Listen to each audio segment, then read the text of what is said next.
শীত চলে যাচ্ছে আর বড়ই মাখানো খাবো না, এটা কোনো কথা? তাই আমাদের বাড়ির সামনে যে বড়ই গাছটা আছে সেখানে আমরা আজকে বড়ই নামাতে চলে গেলাম। তো হ্যালো গাইস, আসসালামু আলাইকুম। আপনারা সবাই কেমন আছেন? আশা করি ভালো আছেন। আপনাদের দোয়ায় আলহামদুলিল্লাহ আমিও ভালো আছি। প্রতিদিনের মতো আজকে একটা নতুন ভিডিও নিয়ে চলে আসলাম। যেহেতু আজকে আমার অনেক বড়ই খেতে মন চাচ্ছিল, তাই আম্মুকে বললাম। তাই আমাদের বাড়ির সামনে যে বড়ই গাছটা আছে সেখানে আমরা চলে আসলাম। আর এত বড় গাছে এত বড় বড় বড়ই ধরেছে, আর এত বড় বড় বড়ই ধরেছে দেখেন। এত বড় বড় বড়ই কিন্তু প্রতিটা ডালেই ধরেছে।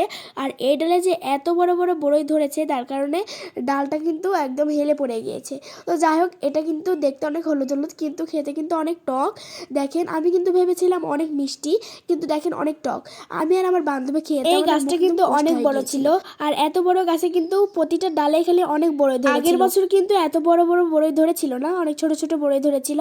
আর পুরা গাছেও বড়ই ধরেছিল না। মাশাআল্লাহ, এবার অনেক বড়ই ধরেছে। তো যাই হোক, দেখেন আমরা অনেকগুলোই বড়ই পেয়ে গিয়েছিলাম। আর আমার আম্মু যেহেতু বড়ই নামিয়ে দিচ্ছিল আর আমরা দুজন খালি খুঁটছিলাম। আর এখানে দেখেন আমার আম্মু একটা ডালে খালি ঝাঁকুনি দিচ্ছিল আর আমরা খুঁটছিলাম। তো যাই হোক, দেখেন এত বড় বড় বড়ই আমার আম্মু ছিটছিল। আর ছিটতে ছিটতে কিন্তু আমার আম্মুর হাতে কিন্তু একটা কাঁটাও ফুটে গিয়েছিল দেখেন। আর আমার আম্মুর অন্যের সাথে বেঁধে গিয়েছিল। আর এতগুলো বড়ই আমরা নিয়েছি, তার জন্য আমরা চলে যাচ্ছিলাম। যেহেতু আজকে একটু বেশি বড়ই নেওয়া হয়ে গিয়েছে। তো যাই হোক, আমরা কিন্তু এখন ধনেপাতা তুলতে চলে এসেছি।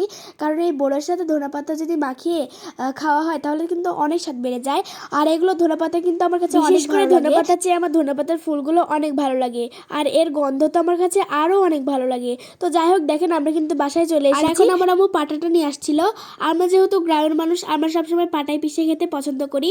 তো যাই হোক, এখন আমরা বড়ের বোটাগুলো ফেলে নিচ্ছিলাম। আর আমার আম্মু একটা একটা করে থেতে করে নিচ্ছিল।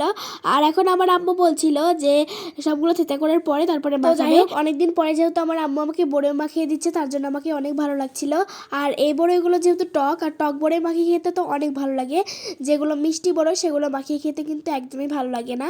আর টক বড়ইগুলো ঝাল, তারপরে লবণ, তারপরে ধনিয়া পাতা, এগুলো দিয়ে মাখিয়ে খেতে অনেক ভালো লাগে। তো যাই হোক, এদিকে আমার আম্মু কাঁচা মরিচ আর ধনিয়া পাতা রেখে দিয়েছিল আর আমি দিচ্ছিলাম লবণ।